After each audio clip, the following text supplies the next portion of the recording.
On the side, you can see a list of everything we're going to try to cover today. If there's anything specific that's not on the list, but you want us to talk about, just add it to the Q&A box and we will get to it. Hopefully, sometimes we have so many questions that we can't get to everything, but we will do our best to get to as much as we possibly can. So we're going to be doing most of the demonstration on our web editor, but later on we can have a look at the integrations for Microsoft Word, Google Docs, Chrome, Scrivener, or any others. They all work in a similar way with similar features, but they do have some small differences. So we'd love to show that to you. Let us know if you have any specific integrations that you want us to look at or specific questions about how they work, and we'll be happy to show you. So with that being said, I'm going to introduce my colleague and our resident ProWritingAid expert, Libby Bushill. Hi, Libby. Thanks for being here with us today. That's all right. Hi, everyone. Happy New Year. Yeah, so as you can see, I'm not Chris. Normally, Chris Banks, our CEO, handles these sessions for us and guides you through the software. Chris is ill this week, unfortunately, so you've got me. But I have been with ProWritingAid for 1.5 years now, and I used to work on our customer support team. So I've had lots of hands-on experience with the software, and I use it every day on our emails and on my emails and our articles. So yeah, I've got lots of experience in the tool. Hopefully you're in safe hands, but do bear with me if I freeze like a deer in the headlights at any point, but hopefully everything will go smoothly, so we'll all be good. Cool, right, I think we're ready to get started. So I think I'll just sort of briefly touch on where ProWritingAid came from. So Chris, or do we want to say no? Okay, so yeah, I'll briefly touch on where ProWritingAid came from before we get started. Chris founded ProWritingAid as a result of a project that he started to help him with his own writing. He'd become a decent academic writer at university, but then when he moved into the world of business, he found that writing was a whole different ballgame there, and I found the same thing. When you're at uni or when you're writing in academia, even any level of academia, you're kind of trying to prove what you know, and you're trying to show off a little bit, and you're putting in fancy words for the sake of it and complex sentences. I know some of my sentences, I ran one of my essays through ProWritingAid just as a sort of a exercise, and I had written 5 50-word sentences in a row. So actually I wish I had ProWritingAid when I was at university, because I feel very sorry for my professors for having to go through all those sentences. But yeah, so when you move from academic writing, or just when you come into writing for the first time in any capacity, you're mostly trying to explain new information to somebody else. And you want to do that in a way that is sort of simple, easy for them to understand, engaging for them. You want them to be interested in what you're saying. And that goes for, in business, it goes for just sort of technological writing, explaining how to use something, day-to-day communication, and writing a novel as well. You want to get your ideas out of your head onto the page in a way that will touch a reader's heart. And you can't really do that if you're just writing at somebody in 50-word sentences like I was. So yeah, Chris moved from academia into business writing, and his manager just kind of was like, no, this is not how you write for business. We need to sort this out. And then he got better at writing. He learned on the job, and then he decided, actually, I want to write a novel, and that was a whole nother level of writing that he needed to learn about. So as I'm sure, if there's any fiction writers out there today, as I'm sure there's so many books out there on how to write, so much content, especially now with like the internet, everything. There's webinars, there's courses, there's so much information coming at you. You can't hold all of that in your head at the same time. You can't have it there as you're writing, all of it all at once. And so that perfect bit of information that you might need to get what you want to say out onto the page, what the information that you need might not be there in your head. It might not spring to mind. So Chris wanted to create a tool that would help him have that information at his fingertips. And then he kind of thought, well, actually, other people could use this as well. And that is where ProWritingAid came from. So yeah, he created a software to help him write, and he could see that there were sort of multiple uses that people could make this. They could write fiction novels, they could write for business, they could write for academia. And so really ProWritingAid, the aim of our software is to save any kind of writer time by helping you figure out where to start with your editing, where to start with improving your writing, and then what to do once you've made a start as well. Sort of you can sort of edit to get rid of your spelling mistakes, but then it's like, okay, well, I still don't think this is as convincing as it could be, or it's not the best my writing could be. What do I do now? And ProWritingAid's there to help you work out what that next step is. It's also, one of our aims is also to save you money, because writing courses and professional editing are not always accessible for everyone. And most importantly, we want to build your confidence and help you to learn as you write as well. Because I don't know about everyone here, but I find learning how to do something as I'm doing it to be the most effective way. So we built that into our software as well, which I will show you in a short while. So yeah, I'm going to show you how ProWritingAid helps you keep writing advice top of mind while you're writing, and also just makes all those things a little bit easier.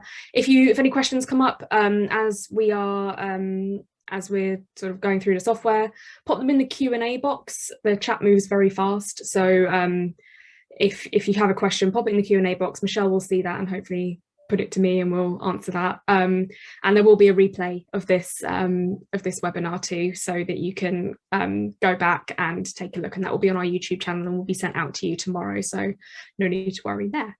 So I'm gonna hopefully share my screen. Bear with me with any technological issues. Hopefully you can see that. If you cannot, shout at me in the chat. But yes, so this is our web editor. Actually, is it sharing? I think it's sharing. I'm going to say it's sharing. But it's not sharing at the moment. It's not. Okay, let's have a quick look. Oh, it's because I didn't actually click share. That's why. Sorry, everyone. Now? Yes, you're good. Lovely, thank you. Okay, so that could have been fun. This is our web editor. So this is the version of ProWritingAid that you will find online through the ProWritingAid website. This has all of the features that ProWritingAid has to offer, and we've tried to, especially last year, really, we were really trying to make sure that all of our different integrations and everything have as many of the same features as possible, so that if you're editing on the web editor one day and then you're using the desktop app and using the Word add-in, it's quite a seamless experience for you. So I think I'm going to start at the very beginning and walk you through how to upload a document to ProWritingAid. So I think a lot of people would be tempted when you come into a software like this to paste your text in, so to get either like a Word document or a rich text document or whatever you're working in, and just paste your text in and start editing from there. Obviously that's quite speedy, but it can cause some issues, because when in that sort of technological mist between where you've copied it from and now copying it into the software, things like your formatting can go a bit wonky. So when it's converting the text from what it is in Word to displaying in your browser, it can sort of mess your formatting up. So then when you take it back out of our web editor, or really a lot of softwares online, you take it back out again and put it back into Word, you'll have to spend a load of time fixing your formatting. So you don't want to have to do that. So we recommend that you upload a document, and it's nice and easy because we've got a button right in the middle here. You can also go up to the menu up here, which is where a lot of these kind of like action-based features, so uploading, exporting, etc., are located. You can go up here to the menu and upload from there. So I'm going to click on this button here, and that will open my documents. I've got a picture of my dog. Oh, sorry. Let's grab. It's always something about going live that just makes you go, ooh, where are all my files? Right, there we go. So I can open up my document in the web editor, and that will appear here. When you upload a document to ProWritingAid, it will start immediately scanning it for grammar, spelling, and style issues. So you can see that that's all of these highlights that have come up here. You can upload quite a few different types of documents. You can upload Word documents, rich text documents, open documents, or final draft documents to the web editor. If you are a fiction writer and you like to use Scrivener, you can upload Scrivener documents, but that is to our desktop app, which is available on ProWritingAid Premium, which is our premium subscription. But most other document types you can upload straight in the web editor. So once you've uploaded your document, it will appear here on the little document area, and you've instantly got quite a lot of things to look at. So let's sort of break this down and see what we've got going on here. So first thing I will touch on is these goals over here.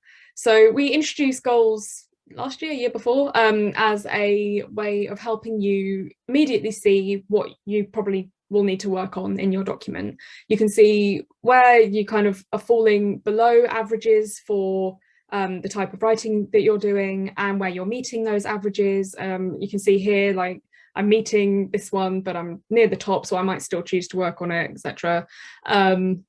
And you can see a below average for grammar, spelling and style, because we've popped some nice sample errors in here.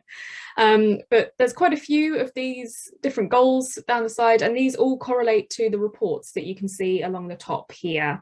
So goals are quite a useful way of working out which of these reports, and I will again go into those in a little bit, that you need to focus on first, basically. And where do these numbers come from? These are all based on averages for different document types based on published writing. So we've taken a load of different text samples, analysed them, and worked out what the most successful writing does. You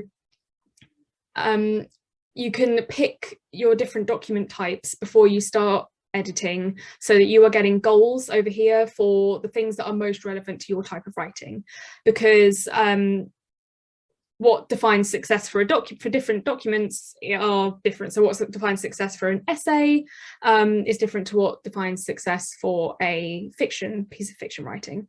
You might have more passive voice in an essay than you do in a fiction novel, for example.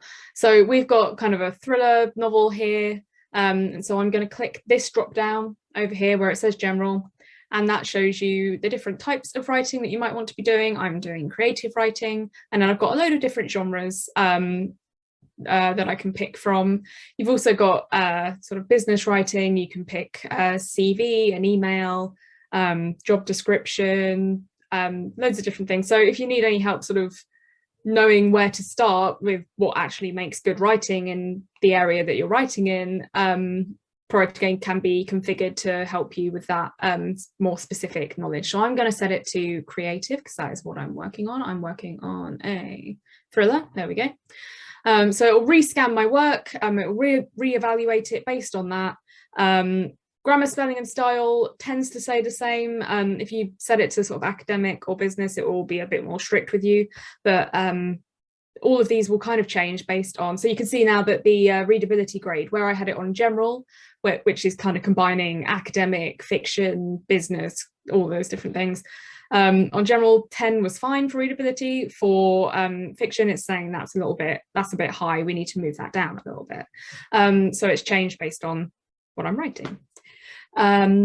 So with these goals, you can see all of them have got these little information buttons, and they will just tell you a little bit about what that goal is. So it'll tell you why you need to fix. So this one, why you need to fix grammar and spelling mistakes. Readability will tell you a little bit about what readability is, because we understand that that can feel like a bit of a vague concept before you get used to it. So if you ever need more information, we've really tried to build that into the tool so that you can always find what you need when you need it. So that can be a good place to start, is looking through your goals, seeing what your percentages are, seeing sort of what you need to work on a little bit.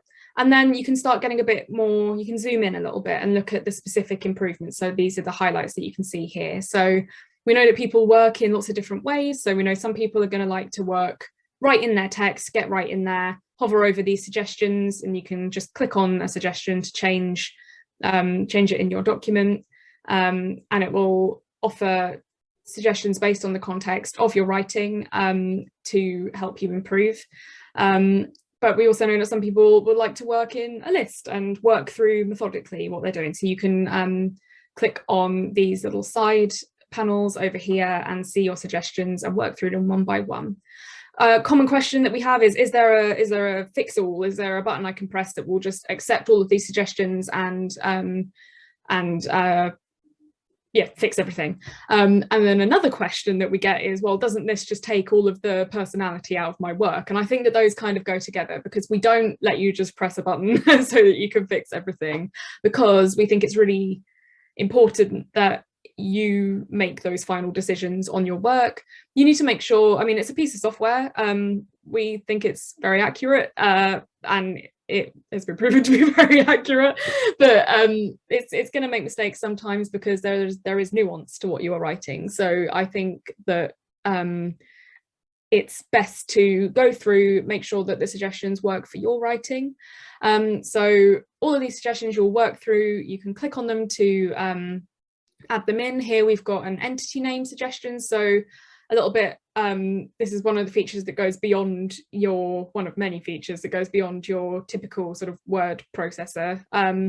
You'll get spelling suggestions for things like, here we've got Mount Rainier, but also things like the name of Google's CEO or something like that. So things where they're common entity names, so people, places that you might have misspelled, but you meant to, you know, spell his name right or the name of the mountain right, etc. So yeah, as I say, you can click on the suggestion and it will correct it in your text, and it disappears because you've done that. And then you can just work through your documents. So I just clicked through a few red suggestions. Those are spelling mistakes, as you could probably tell. Then the next one that I've got here is purple, and that is passive voice. Passive voice is where you put the subject of your sentence second. So we can see that she was stunned.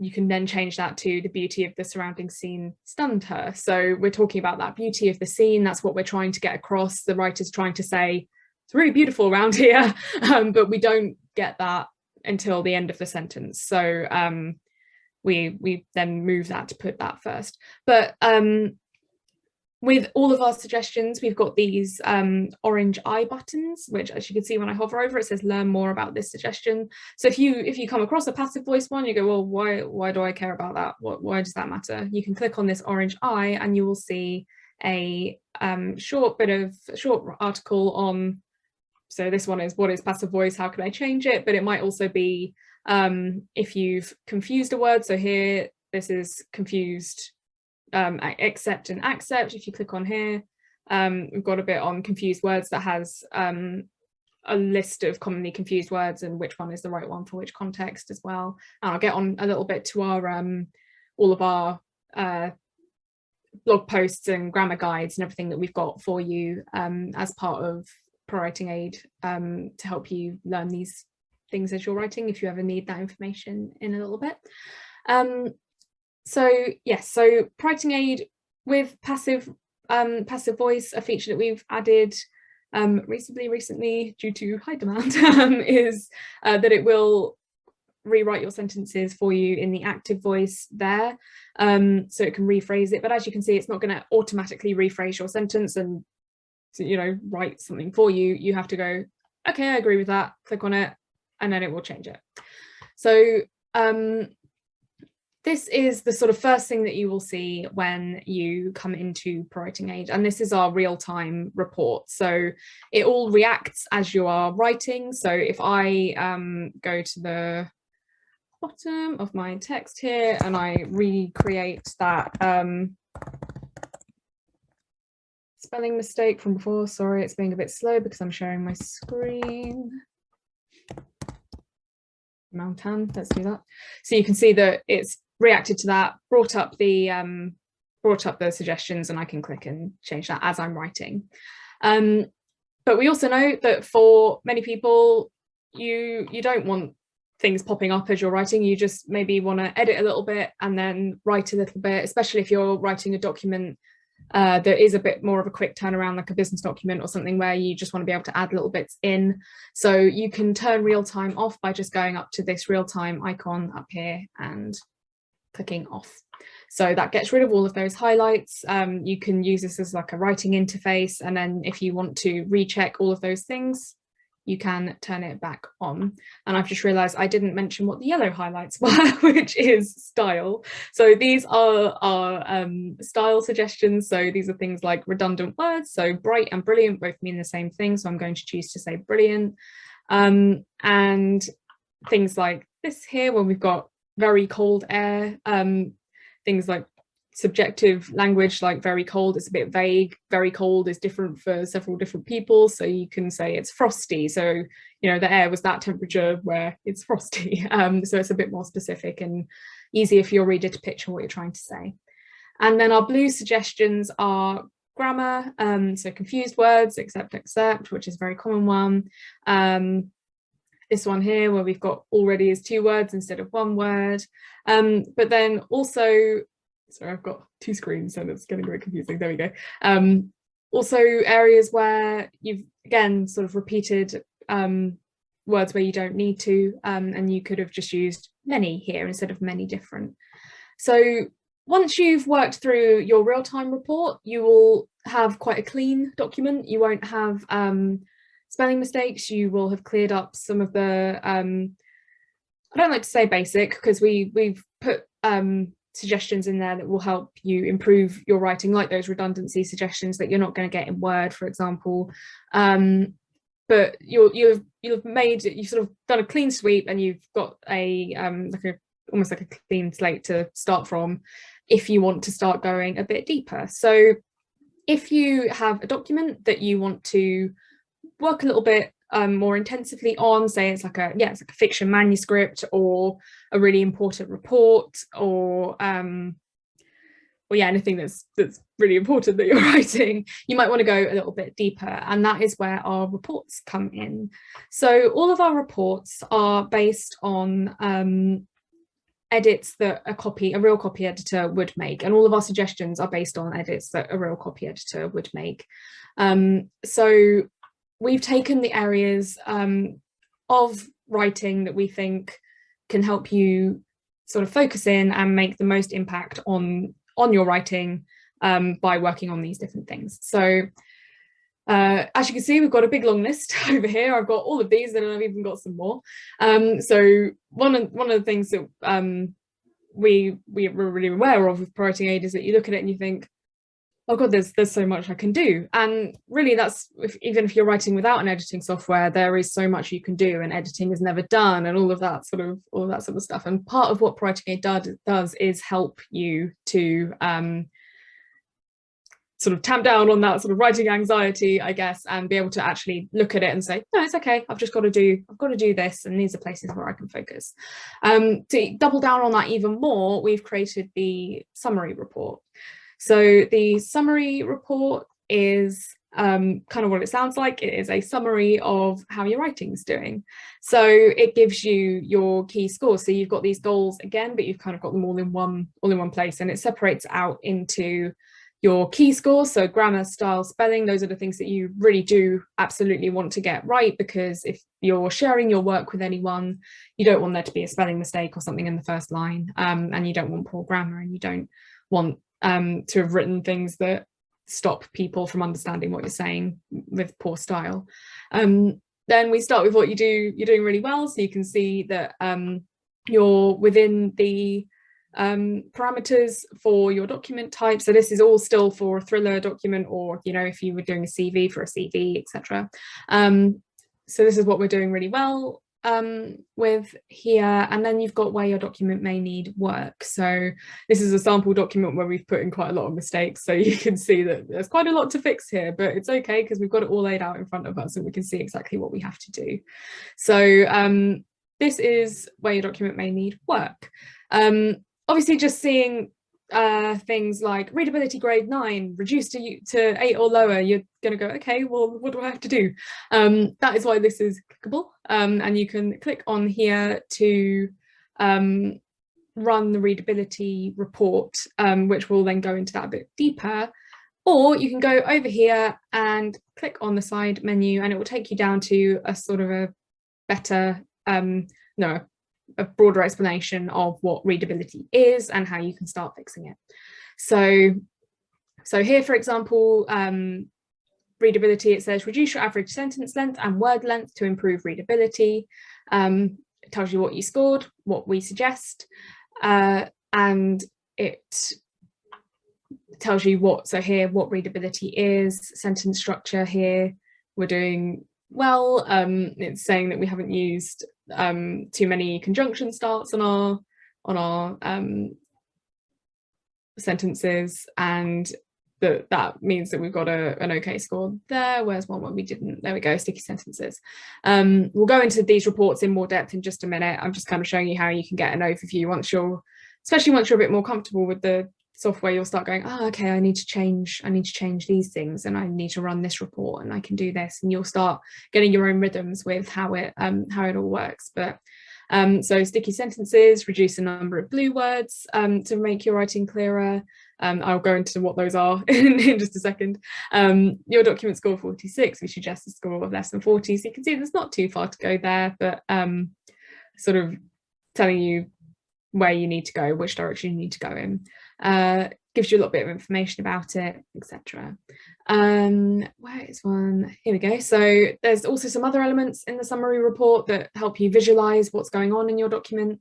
So we've got a repeats check that shows you all of the repeated words and phrases in your document, and you can see a little word cloud to see which word you use the most. So we use Jane, mountain, climb, and Jack the most in this document. And if there's a word there where you think, oh, hang on, that doesn't make sense. If it's a character name and you've got a manuscript in there, then maybe that will pop up. But if it's just the word like azure or something that could be quite distracting to a reader, you might think, okay, I need to run that report and check that I've not repeated that too often.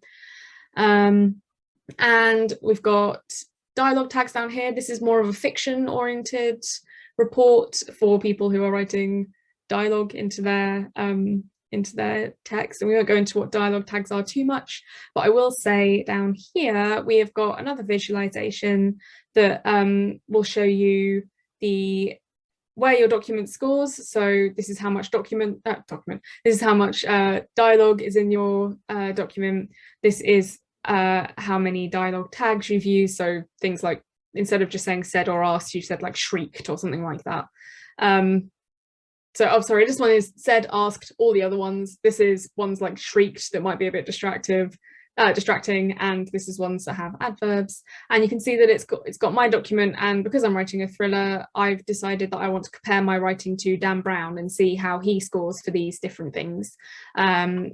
So I can see how I compare to another author in my genre if I want to, which is great for fiction writers. And you can change that in your settings, so we can maybe have a little look at that later if anyone is interested. But for now, I will start going through some of our reports in more detail. Actually, do you know, before I do that, in the middle as well, we've got settings. So these are the kind of nuts and bolts settings of your app.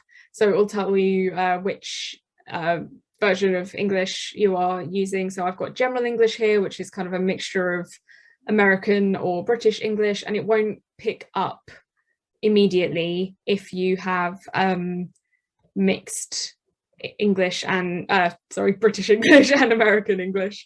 But it will kind of accept both spellings, but you can click on there and you can choose British English, US English, Australian English, or Canadian English, so that you can make sure you're always using the correct spelling, so you don't have neighbour with a UR if you're writing in US English, where it should just be OR at the end, for example. So you can set it to that. It will reevaluate every time you change your settings, so you can be sure that those changes have made a difference. You can also set your document type here too, that same menu, but you can get that up here as well throughout your editing. And then if you ever need to access our more sort of complex settings, which takes you to another page, you can click on app settings, and that will do things like those like author comparisons are in there and things like that. So before going into all of that, I think we'll go through some reports. So the first one I think I will show you is Readability, because that one I think is really useful, and it's a really good place to start actually, because I think it goes across different writing disciplines, I guess, because you always, when you're writing, you're trying to communicate, so that means that people need to be able to understand what you are writing, and if the readability is too high, that means that people will find it difficult to understand what you're trying to say. So readability, as I said earlier, it's a bit of a vague term, but we base that on a measure called the Flesch Reading Ease score, and this is a widely used system of ranking how readable, so how easily understandable, different bits of writing are. And that will give you, that can then analyze your writing based on just proportions of long words to shorter words, or complex words to less complex words, long sentences to short sentences, sentence length variety, all these different elements. And that will help you work out if it's suitable for your audience. And because you can set your document type to what you want to, who you're trying to target, so I'm trying to target thriller readers for this one, it will also adjust those parameters of what easy and difficult to read is too. So this report is quite a high level report, and some of the other reports go more into individual words. This one highlights whole paragraphs to show you when they are easy to read. So this paragraph has a score of 73. So actually the higher the score, no, let me think now, hang on, sorry. Yes, so the higher the score there, the easier it is to read, and then the lower, the harder it is to read. But on our readability scale that we have there, if it's really high, then that's difficult to read, and if it's low, then it's easier to read, just so we can have it on that scale, so it's easier for you to see on that sort of scale there. But we're using this this reading ease scale that has been used by several different well, it's used by writers everywhere anyway. So yeah, once you've run your readability report, you'll be able to see where you've got an easy to read paragraph, a difficult to read paragraph, and a slightly difficult to read paragraph. This essentially allows you to go, okay, maybe I'm pressed for time, we're all pressed for time, we all don't have time to edit absolutely every single word in our documents day to day, so I can see that I really need to focus on making this paragraph easier to read, and I can maybe save this one for later if I have time to come back to it, and this one can come after this one. It helps you prioritize what you're working on. If you have a longer document than the one I've got here, then you can use these side panels to click through to different paragraphs. So you can, if I had more than one difficult to read paragraph, I'd have a list of the first little bits of the sentence, so I could immediately jump to those paragraphs, and same for slightly difficult to read as well. And basically what this is telling you is where you need to start working on, say, shortening your sentences, or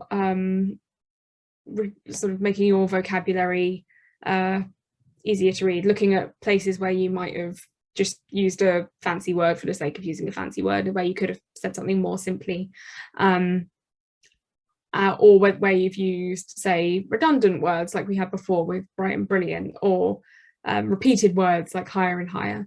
But again, like I was saying before, that can all be like, okay, I've got so many different things to do now, how do I know where to start? That's where we can start running some of the other reports. So a great report to run to improve your readability is your sentence length, and this is another reasonably high level report that you can use to visualize your document. So this shows all of your sentence lengths on a bar chart, so that you can see where you've got some that are particularly long, and also get a sense of whether you've got, so here you can see that I've got several slightly long ones all in a row. I might want to break some of those up a little bit, and you can also see how many long sentences I've got versus short sentences, and work out whether you've got a good balance there. So it'll also highlight your especially long sentences, And you can take a look at them, and sometimes you'll want to leave your sentence long. Sometimes it works better, it flows better, you like it. It's fine, and that's completely fine. All the ProWritingAid suggestions are completely up to you. It's up to you what you want to accept, what you want to act on. So here, this second one, let's say we've got a long sentence, so we can just split that up. So we could say she squinted in the brilliant sunlight, full stop, and then just change it to she cursed the fact that she'd forgotten her special lesson, and then there you go. So we've got two, I've spelled that wrong, sorry. And if I ran the RealTime report again, it would show me that I'd spelt that wrong if I hadn't noticed that. But that's, you know, just splitting some of your sentences up. Chris has a really good metaphor actually that he uses, which is that, say you're trying to walk through a jungle and you have to hack through a load of undergrowth. If you can sort of hack through one bit of undergrowth and then you've got a slightly clear path ahead of you that you can just walk through, then you can recover, and the next time you have to hack through something, you've regained some of your energy to get through to the next bit.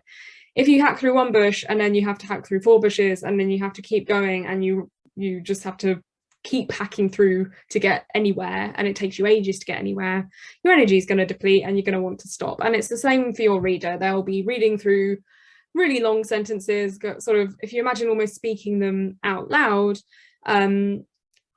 if they've got no time to breathe, then they will stop taking in your meaning and just start thinking, God, these are really long sentences.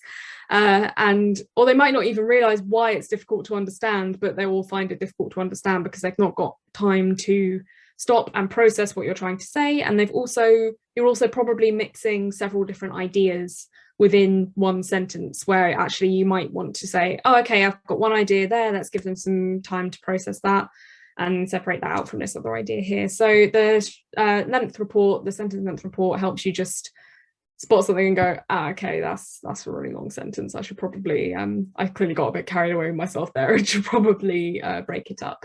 And that would have been really helpful for me with my essays, as I was saying earlier, just to go, oh, hang on, I've put maybe a whole paragraph. That whole paragraph is a sentence, for example. So that is the sentence length report. I'm just going to check which ones I wanted to show you today. Then earlier I mentioned the sticky sentences report. This is one of our most popular reports. Sticky sentences are sentences that use a lot of glue words, and glue words are those sort of 100 to 200 or so most common words in the English language. They're those words where when you're reading, your brain almost just goes straight through them because they are so they're so common that they're just stepping stones to get to the next really meaningful word. So for example, some of them are some, was, not, to, get, out of, up, there. So you need those words to stick your sentences together. That's why we call them sticky sentences. You need them to make your sentences make sense. But in some cases, you will have sentences that have several of those words that are just unnecessary, and you can just actually cut them out to make your sentence less sticky. And then you may also look at them and say, okay, I've used lots of those words, and actually the words that they're sticking together that actually give me the meaning of the sentence are not that strong, and I could use stronger words to get my point across without all of these sticky words. So you can see here we've got some mornings it was not easy to get herself out of bed. So you could just say, some mornings it was difficult to get out of bed and up the mountain, but she never regretted it once she was on the wall, and that would immediately start bringing down your sticky rating. So that rating there is just what percentage of your sentence is made up of those words, where readers just have to, again, like that length analogy, they have to fight through those words to get to the words that actually tell them what the sentence is about.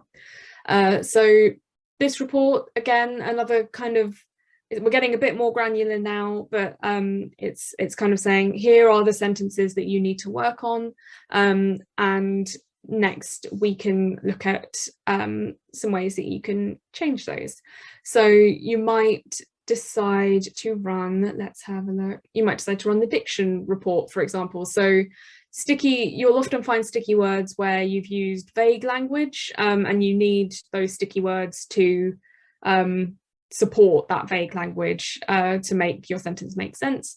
So when you run the diction report, say up here, it'll tell you where you've got some kind of vague language, or just words that you can simplify, words that you can omit to make your writing a little bit simpler. And where we say that your writing needs to be simpler, in case anybody's kind of thinking, is this thing trying to dumb down my writing? Like, what's it trying to do? We're not trying to dumb down your writing, but it kind of surprised me when I found it out, but most people like to read at a 7th American grade level. And that is normally lower than what they can actually read. They could and understand, but they just don't want to work as hard to understand what you're trying to say. So we calculate, especially for fiction, we calculate your readability based on that desire for readers to just be able to comprehend your ideas reasonably easily. And part of that is simplifying your vocabulary and making your sentences shorter. And what that does is that when you use those more complex words, or you use a complex sentence structure, for example, that makes that stand out more as good storytelling. And that's when you get those sentences when you're reading where you go, oh my God, that was brilliant writing, that was incredible, which actually you wouldn't notice if you were having to fight your way through to get to it, through loads of other sentences with really sparkly words and things that you have to jump over to get to what the author's trying to actually say. So yeah, this is another of our reports that kind of helps you to start seeing where you're facing problems. And I think a pattern that's probably emerging here that you can probably see is that there's still quite a lot for you to do. It's not going to rewrite your book or your report or your essay for you. We're not an essay writing service, we're not a book writing service. We're here to give you the tools to see what you need to do and to help you learn how to do that too. I think the last report before the Q&A, at least, if anybody else has any others they want to see that I will show you, is this all repeats report too. This is actually my favorite report because I will quite often get a word in my head or read a word somewhere, or I'll notice that I've had a message from someone that has had the word, say, like powerful in it, and then I'll go to write something and I've written powerful 3 times in a paragraph. And obviously if I describe 3 different things as powerful, all of the power of all of those things is diminished because I've repeated it several times. So this report highlights all of the words that you have repeated in your document. So again, if I'm saying everything is beautiful, then things seem less beautiful. If I'm describing, but then there's also, so that's one effect that it can have, is that it dilutes the power of your adjectives, say. But then also, if you are just reading and you notice that somebody has said, say we'd said morning 3 times in a paragraph or something, and this word keeps popping up, your brain starts going, didn't they just say that? Are they just repeating themselves? What are they? Can we move forward? Can we learn more here? And that goes for fiction writing, it's distracting, but also for lots of other different types of writing. Another thing that I find it useful for is I'll be writing an email and run it through ProWritingAid, and I've started multiple sentences with the word I or something like that, which actually I don't want to do that. I'm wanting to focus on the person that I'm emailing, but if I start every sentence with I, I'm not going to get there. I've just noticed the time I have rambled on and on. Okay, so those are some of our reports that you can access in all of our ProWritingAid integrations, and those are what I'm going to show you now because I know people are interested in those too. So we know that it's important to be able to edit where you write. You need to be able to just, you don't want to be jumping between loads of different pieces of software to get a job done, basically. So we have created integrations for many different writing programs that will help you just jump from that writing phase right into editing. So the first one I'll show you is our Google Docs editor. So as you can see here, I've got that same kind of document in Google Docs, so I kind of just finished writing here.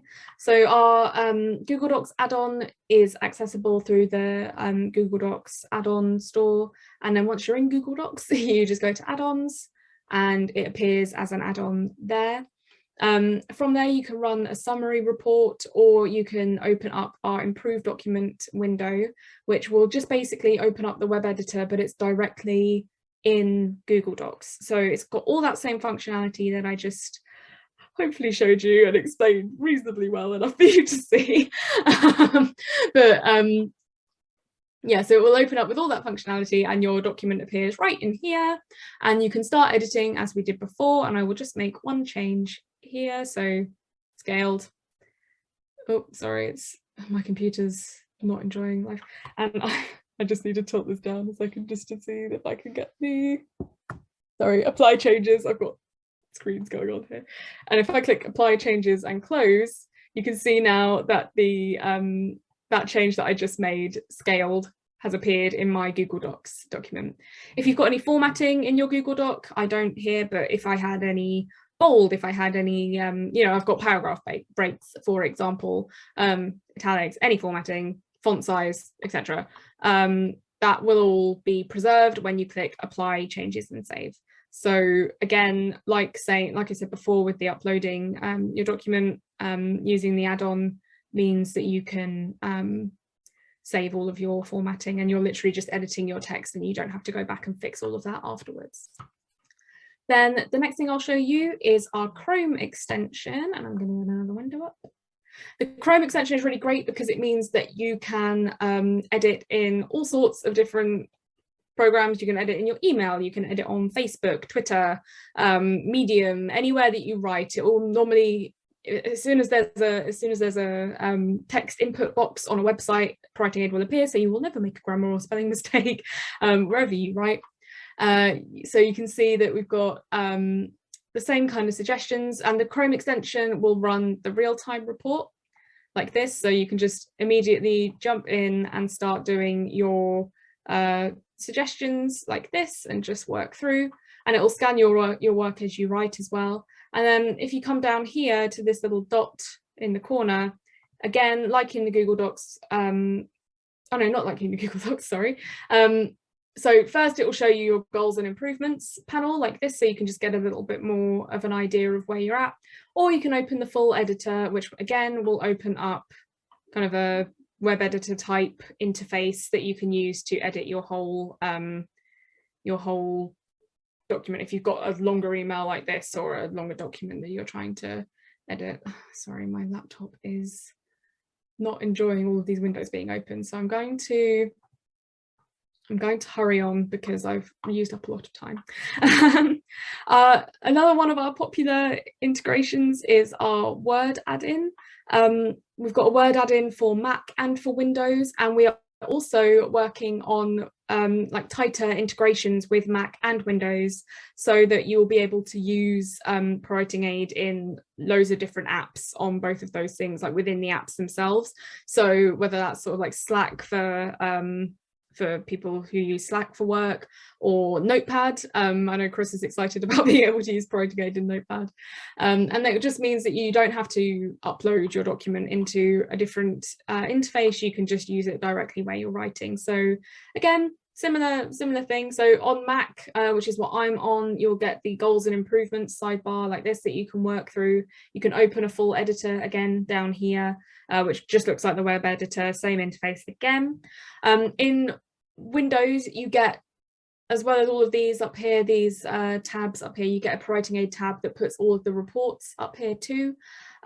It's just a quirk of how Apple programs work, that we can't do that in Word for Mac. It only lets you, as an add-on, function like this. But we would like to be able to get our reports directly onto this screen. But as it is, you still open your document in the full editor, and then when you made your changes, like in the Google Doc I showed you, they come right back into your Word document without you having to go to any other program at all. But if you would like to use another program and you'd like to just have something on your desktop that is your editing software, and also if you want to use Scrivener files as well, then you'll want to use our desktop app.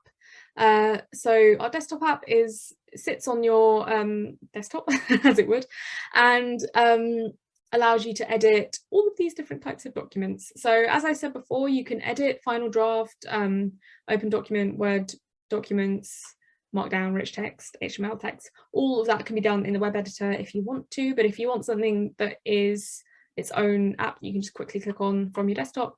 Desktop app is the way to go. And if you want to edit Scrivener documents, that is where you'll go to. So you can create a file in here from scratch, or you can open a file that you've already been working on. Where's my Scrivener one gone? Hang on. So I've previously opened a Scrivener file. Oops. Where's it gone? Sorry. So here's my document again from here, and you can see it all looks pretty similar except it's over here. So I can work through all those errors in the same way. I can run all of the same reports. The only thing that's different is your settings up here, and all of that is able to be navigated to through the so on Mac and on Windows, it looks quite similar. You've got these options, so file, edit, view, navigate, etc. And you can change your language by just going into your settings through that. And we've got videos and articles, etc. on all of these different things over on our blog. And I'm going to put links to that in the email that you'll get after this webinar. So I'm really quickly going to show you the other things that you can access to help you sort of learn as you write with ProWritingAid, and then I will jump to some questions in just a second. So where is my, I've got so many tabs open now. Let's say it's there we go. So I've whistled through that, and there's still a lot we could have dived sorry, we could have gotten into. But we know that there's a lot there, so we have got plenty of resources to help you. There's a free ebook on how to use ProWritingAid. We've got a whole blog post on getting started with all of our different integrations, all of the different reports. There's an article for every report, so you can work out how to really get the most out of it. And that is on our blog, which also has tons of articles about writing, about grammar. So you can see there's things on blogging, on fiction writing, and there's also down at the bottom how to use ProWritingAid as well. So if you ever get stuck, there's plenty of information out there. And we also want you to be able to feel like you're supported in your writing, whatever you're writing. So we host lots of these sort of live events, so webinars. We have some recurring ones. We've got one coming up soon on how to write autobiographical fiction, so you can take a look on here if that interests you. And finally, as part of our premium subscription, you can download lots of editing and writing ebooks. So we've got a free how to use ProWritingAid one, so you don't have to pay to get that one, but you can also learn how to write a novel, how to write a romance novel, how to create great characters. So there's tons of information available on our website about all of that, and I will link to it in your email that you will get. And I think I'm going to take a sip of water and maybe go to some questions if there are any, Michelle. Yes, we do have just a couple of questions. Lovely. And we've gotten some feedback that you're doing an amazing job explaining everything. So well done. We had two questions from a couple of users on disabling suggestions. So if you ignore suggestions or disable rules, does that happen just one time, or is that like a forever commitment? And then what do you do if you want to re-enable it? Yeah, so if, as I said, you get to choose everything that you accept in ProWritingAid. So if you see a suggestion and you don't want to accept it, you meant to do it, so say I meant to spell ritual like this, I can add it to my dictionary if I know I'm going to use that word again, and that will add it to a personalized dictionary that will remember that every single time I write that word across all of the integrations. Or I can ignore it if I think that it's, say I know it's not right, but I just want to, or let's say maybe this one, I know that I could put made, I don't want to, I'm going to click ignore. This will remember that, the real-time report will remember that you've ignored that for your whole editing session, so it won't keep re-highlighting it, and that means that you have dealt with that suggestion. That is done. Then if you disable a rule, that is a little bit more, that sort of goes a little bit deeper. That will permanently disable a rule for you, so that will not pop up again in any instance where that rule applies. So say I've put very big, if I might have, so where earlier I had very cold, that wouldn't have popped up either if I disabled that rule. If you've disabled a rule and you want to re-enable it, you do need to get in touch with us at the moment. You need to contact us at hello@ProWritingAid.com, and one of our really lovely support team will get back to you really quickly and get that sorted for you. We're working on that. We're going to make it so that you can re-enable those yourself, because that makes sense. We know that that makes sense, but yeah, that's the situation at the moment. So I hope that helps. Yes, thank you. Our next question, whenever you are selecting a summary of reports, does the software still run based on the type of assessment you originally asked for? So for example, if you did a real-time check on the thriller setting, will the summary report also automatically run as thriller as well, or do you have to select things multiple times?